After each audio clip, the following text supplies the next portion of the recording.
மகா கும்ப மேளாவில் 7.5 கோடி பேர் புனித நீராடினர்.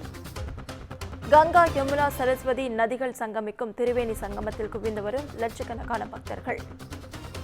பிப்ரவரி 26ஆம் தேதி வரை நடைபெறும் மகா கும்ப மேளாவில் இந்தியர்கள் மட்டுமின்றி வெளிநாட்டவரும் படையெடுத்து வருகின்றனர்.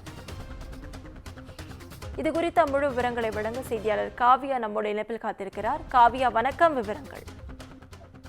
வணக்கம் நவீனா. உத்தரப்பிரதேசத்தில் தொடர்ந்து மகா கும்பமேளா நிகழ்ச்சியானது கோலாகலமாக நடைபெற்று வரும் நிலையில் 7.5 கோடி பக்தர்கள் இதுவரை அங்கு புனித நீராடியதாக தெரிவிக்கப்பட்டிருக்கிறது.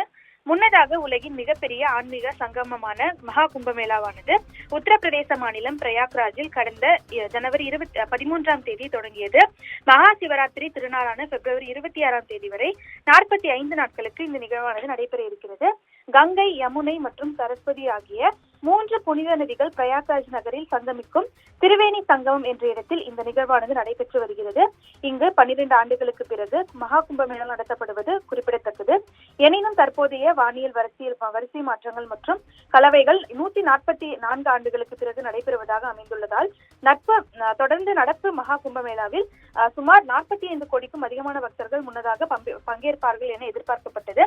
இந்த நிலையில்தான் தொடர்ந்து முன்னதாக மகா கும்பமேளாவில் முதல் 6 நாட்களில் 7 கோடிக்கும் அதிகமான பக்தர்கள், கல்பவாசிகள், தொடர்ந்து மடாதிபதிகள் திரிவேணி சங்கமத்தில் புனித நீராடியதாக அம்மாநில அரசு சார்பில் தெரிவிக்கப்பட்டது. இந்த நிலையில்தான் இன்று காலை வரை 7.5 கோடி பேர் அங்கு தொடர்ந்து புனித நீராடியதாக தெரிவிக்கப்பட்டிருக்கிறது. அதிக எண்ணிக்கையிலான பக்தர்கள் காவல்துறையினரின் பாதுகாப்பு பணிக்கு சவாலாக உள்ளனர் எனவும் கூறப்பட்டிருக்கிறது.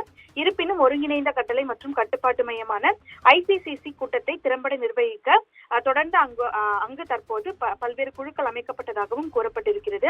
கூட்டத்தை சமாளிக்கவும் தீவிர கண்காணிப்பை உறுதிப்படுத்தவும் 2700க்கும் மேற்பட்ட கேமராக்கள் பொருத்தப்பட்டு கண்காணிப்பானது தீவிரப்படுத்தப்பட்டிருக்கிறது.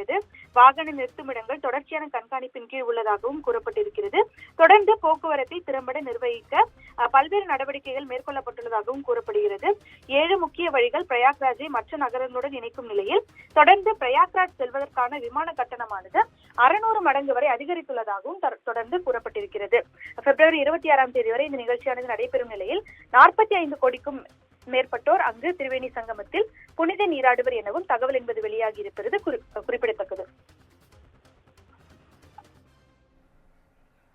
விவரங்களுக்கு நன்றி காவியா.